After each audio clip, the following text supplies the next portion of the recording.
বিক্ষোভ ডেপুটেশন এবং অবস্থান বিক্ষোভে দলে দলে যোগ দিন।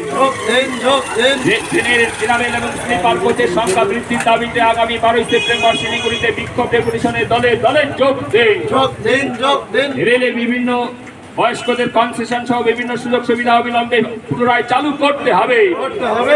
এই ঘন ঘন রেল দুর্ঘটনা ঘটছে কেন? কেন্দ্রের মোদী সরকার জবাব দাও। অবিলম্বে রেলের সমস্ত শূন্যপদ পূরণের ব্যবস্থা।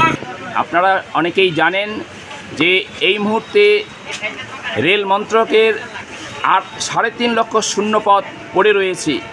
কেন্দ্র সরকার এই শূন্যপদগুলিতে নিয়োগের কোনো ব্যবস্থা করছে না, অথচ আমরা দেখছি দেশ জুড়ে কোটি কোটি বেকার, তারা কাজের প্রয়োজনে তারা পাগলের মতো ছুটছে কিন্তু কাজ পাচ্ছে না।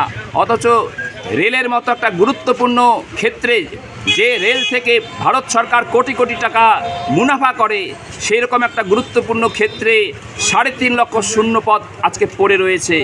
যে 3.5 লক্ষ শূন্যপদ পূরণ না হওয়ার কারণে আজকে যারা রেল কর্মচারী তাদের উপর অতিরিক্ত কাজের চাপ পড়ছে।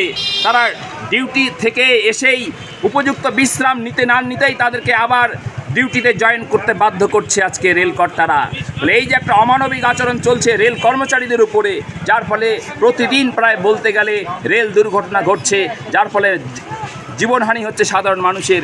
এই অবস্থায় আমরা যুব সংগঠন অল ইন্ডিয়া ডিওয়াইইউ রেলের 3.5 লক্ষ শূন্যপদ যাতে অবিলম্বে পূরণ হয় সেই দাবিতে, এবং রেলের যে জেনারেল বগি এবং স্লিপার কোচের সংখ্যা যাতে বৃদ্ধি করা হয় সেই দাবিতে আগামী 12 সেপ্টেম্বর শিলিগুড়িতে বিক্ষোভ ডেপুটেশন এবং অবস্থান কর্মসূচি নিয়েছি। সমস্ত যুব বন্ধুদের কাছে আমাদের আবেদন, আপনারাও এই বিক্ষোভ ডেপুটেশন এবং অবস্থানে যোগ দিয়ে এই আন্দোলনকে সফল করে তুলুন। মিছিল অনুষ্ঠিত।